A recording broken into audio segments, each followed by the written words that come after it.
Do something different the next 90 days than you did the last 90 days, like picking up the books to read. Do something different, like the new health disciplines, relationship with your family, whatever it is, doesn't matter how small it is. If you'll start doing different things with the same circumstances, since we cannot change the circumstances, but we can change ourselves. We can change what we do. And then he gave me another secret to success when he said, what you have at the moment, Mr. Rohn, you've attracted by the person you've become. What you have at the moment, you've attracted by the person you've become.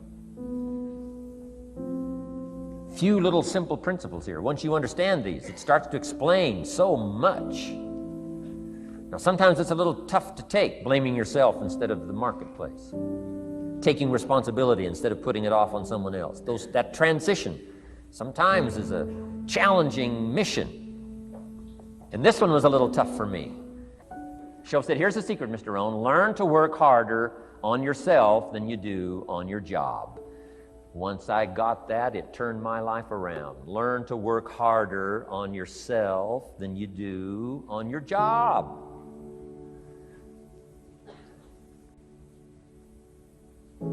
He said, if you work hard on your job, you'll make a living. If you work hard on yourself, you can make a fortune. Wow. If you would have known me at age 25, you would have said, Jim Rohn's a hard worker. If you'd have known me, you'd have said that. I'm the guy, I don't mind coming a little bit early, staying a little bit late. I don't mind that. You'd have said, well, Jim Rohn's a hard worker. You say, well, how come he's got pennies in his pocket and nothing in the bank and behind on his promises? Well, I was a hard worker, but I was working hard on my job, not on myself. I'm telling you, if you'll learn that simple little principle and start the process today, latest tomorrow, give you tonight to think it over. And start this whole process of personal development, work on yourself, make yourself more valuable to the marketplace. I'm telling you, you can so dynamically change your income, and economics is the least of the values that you can start earning in terms of equity if you'll start working harder on yourself than you do on your job. Work hard on yourself and develop the skills. Work hard on yourself and develop the graces. All of the stuff necessary to become more valuable to the marketplace. I'm telling you, your whole life can explode into change. Promotions, no problem.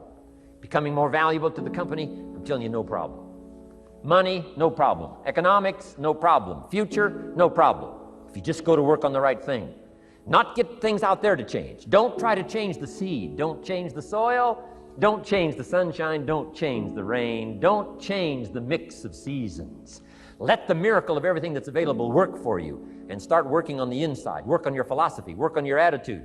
Work on your personality. Work on your language. Work on the gift of communication. Work on all of your abilities. And if you'll start making those personal changes, I'm telling you, everything will change for you. It's Mr. Shoaff, over a 5-year period before he died at age 49, who taught me some extraordinarily simple things. He only went to the 9th grade in school. Never finished high school, never went to college, never went to university. So he put his ideas and his experiences in very simple language, which I think for me, kid from the farms of Idaho, that simplicity was so important. Because if it would have been technical, I'd have missed it. If it would have been mystic, I would have, backed away. But it was just basic, blunt, ABC, familiar stuff that I hadn't thought of before. And he did start to remind me, and those ideas changed my life. Mr. Shoaff was the one when I said, this is all they pay. He said, you've been working 6 years, Mr. Rohn, how come you're not doing better? And I said, this is all the company pays.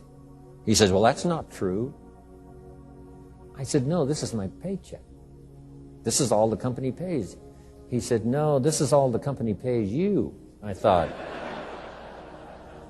that's a new way to look at it, right? He said, doesn't the company pay 2, 3, 4, 5 times this amount to other people? I said, well, yes. He said, well, then this is not all the company pays. It's all they pay you. And if you qualified, wouldn't your income grow 2, 3, 4, 5 times? I said, I suppose. So he said, we don't have to work on the company. We have to work on you. See, that was the beginning of what he called the phrase personal development. I told him things cost too much. He said, no, you can't afford them. I thought, well, that's a new concept. I hadn't thought about that. You know, we put some of the valuable things on the high shelf, so you can't get to them until you qualify. If you want the things on the higher shelf, you got to stand on the books you read. Every book you read, you get to stand a little higher so you can get the things on the higher shelf. See, I learned those concepts. It was so incredible. And here was the most important one. Success is something you attract by the person you become. See, that phrase changed my life. Success is something you attract by the person you become. Success is not something you pursue. It's like chasing a butterfly. You can't quite catch it. Success is something you attract by becoming an attractive person. See, those were new concepts to me. I'm just working hard trying to make a living. Here's what he said to me. This changed my life. I got a chance to teach this in Moscow and across Russia. 3 visits, now the 4th. Here's what Shof taught me. Profits are better than wages. Nobody taught me that in high school. Nobody taught me that. I went to 1 year of college. Nobody taught me. Profits are better than wages. Wages make you a living. Profits make you a fortune. And how could you work on both a living and a fortune? He said, well, you could start part-time working on your fortune while you're working full-time on your living. I thought, wow. Now, he said, it's fun to get up in the morning. Not just getting up, go to work to pay the rent, but to get up to go to work to make a fortune. First, to make a living for my family. Second, to make a fortune. And he taught me how to make both a living and a fortune. Guess what I did? I learned how to make both a living and a fortune. And I found out anybody could do it once they get the information. And at age 25, I started receiving this extraordinary information. Here's what he said. Your income is directly related to your philosophy, not to the economy. I thought, no one ever told me that. I kept hoping the economy would change. He said, no, your philosophy has to change. I assured him that I had my fingers crossed. He said, that won't help. Then what could I do to change my income and multiply it by 2, by 3, by 5, by 10, and then multiply it by 10 again? What could I do? And he started giving me the disciplines and the process of learning the skills to change my life. This was an extraordinary man. Those were extraordinary times for me. Life-changing in every manner that you can imagine. But very simple ABC concepts. Here's what I learned. Not to search for the exotic until you've discovered the basic. And those basic philosophies that he shared with me during that time were life-changing. Success is something you attract by the person you become. Success is not something you pursue, chase, run after. Success is something you develop, something you become. You attract success. So the whole key to unlock all the treasures, whether it's economic treasures or spiritual treasures, financial, social, personal, every way you can possibly think of, is by your own personal development. And then he added one more, which is so important, and it's probably worth the price of the seminar. Here it is. What you become is much more valuable than what you get. What you become is much more valuable than what you get. The major question to ask on the job is not what am I getting here. The major question to ask on the job is what am I becoming here. Not what am I getting, what am I becoming. So it's very important what you become. Because what you become attracts. If you become cynical, you attract cynicism. What you become attracts. So this whole subject of personal development was so vitally important to me. It changed my life. I was a millionaire by age 31. And that was just the economic part of it. It took me 6 years from age 25 to age 31. It was unbelievable. Remember, be a student, not a follower. And here's what you must always do. Design your own personal life. I'm very happy for people to take notes at my seminar, but I'm also just as happy if somebody says, hey, this is not for me, tear up all these notes and throw them away. That's just as valid for me. Right. Remember, be no one's disciple. Chart your own course. Make what you do the product of your own conclusion. What I'm saying here is be your own person. You don't have to be a model of someone else. You don't have to do it like anybody else. Right? Do it like yourself. Buy what you want to buy. Listen to what you want to listen to. Make changes if you want to make changes, and don't make changes. Right? It's your life, I'm telling you. And don't let anybody persuade you any different. Success is not a stereotype. Success is not a Ferrari. Success is not an automobile. It's not a house. It's not a place. It's not money in the bank. It's not $1 million. That's not success. Success is the continual unfolding of the design of your own life and pulling it off. That's what success is. The continual unfolding of the design of your own personal life and pulling it off in whatever degree you wish. That is success. Successful in doing whatever you want to do that makes sense to you, for you, your family, your responsibilities, or take on responsibilities or refuse responsibilities. That's strictly all up to you. We've been given the power of choice.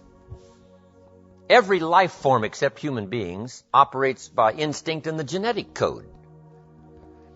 Now, why not human beings? Because here it is. We've been given the dignity of choice. We're not like a robot. We're not stuck like a tree, using up all the nourishment, nothing left, now you died because you can't change location. Not true. Humans can go north, south, east, west. Humans can change, do anything they want to do. We've been given the dignity. But here's what's interesting about all life form except humans. Every life form except humans strives to the max of its potential. How tall will a tree grow? As tall as it possibly can. You never heard of a tree growing half as high as it could. No, that is impossible. A tree grows as high as it can, drives down every root it can, produces every leaf it can, extends itself as far as it possibly can. Every life form extends to the max, except human beings. Now, why not human beings? Because we're not robots. We've been given the dignity of choice. And here's a couple of alternatives on the dignity of choice. To be part of or all of. You have the potential to be. And you got the choice. Do a little to make yourself comfortable and forget the rest, or do it all. And there's nobody here to dictate you got to do it all. That's nonsense.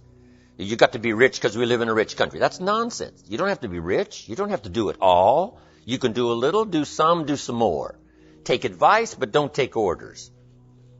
Take information, take training, take teaching, but don't take orders from no one that tells you how you need to live and what you need to own and what you need to do.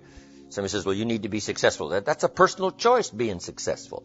What we teach is the possibilities, and everybody chooses. Take a little, take a lot, do some, do nothing. Abraham Lincoln said, since I would be no one's slave, I will be no one's master. Excellent philosophy. If a guy says, hey, I'm soon cashing it in, I'm heading for the mountains. I'm going to live in a little cabin, live off the land, and feed the squirrels. If he goes and does that, guess what? He's a smashing success. Why? He's doing what he designed to do and went and did it and pulled it off. You can't say, no, that's not successful. That is the epitome of success, is giving a design to your life and go pull it off, making progress in that direction that satisfies you. If it doesn't satisfy you, make alternatives and you change. And if you get some better ideas, sure, you may follow someone's suggestion and ideas, but not orders. Design your own life like you want it that will fit. Now, if you take on some responsibilities, now you got to consider those. Yes, you can ignore your responsibilities, but you won't feel good about that. Guess what the old prophet said? Some things that taste good now in the mouth turns bitter later in the belly. So you don't want to sacrifice. We all must suffer one of two pains. Regardless of your choice of lifestyle and what you want to do, we must all suffer one of two pains. The pain of discipline or the pain of regret. And what we suggest to everybody is to consider the disciplines, because disciplines weigh ounces, regrets weigh tons. You don't want to substitute a discipline for a regret. In our opinion, that would be a poor choice. Now, you can do it, but some things are poor trade-offs. The old prophet said, what if you gained the whole world, but it cost you your soul? Would that be worth it? And with a bit of intelligence, we say, no, that doesn't seem worth it. Even if you got the whole world, if you traded your soul, that experience would be so bitter and so awful and so devastating, it wouldn't be worth it. What if you got some gain by greed instead of legitimate ambition? I'm telling you, it might taste good up front, but it's going to turn bitter in the belly. And a bit of that advice saves some people from devastation. Say, well, you're right. I better think twice about that. So we must confront all laws, spiritual laws, agricultural laws, basic laws, fundamental laws. We must confront all of those. But you still now can design your own life. A little, a lot, go east, north, south.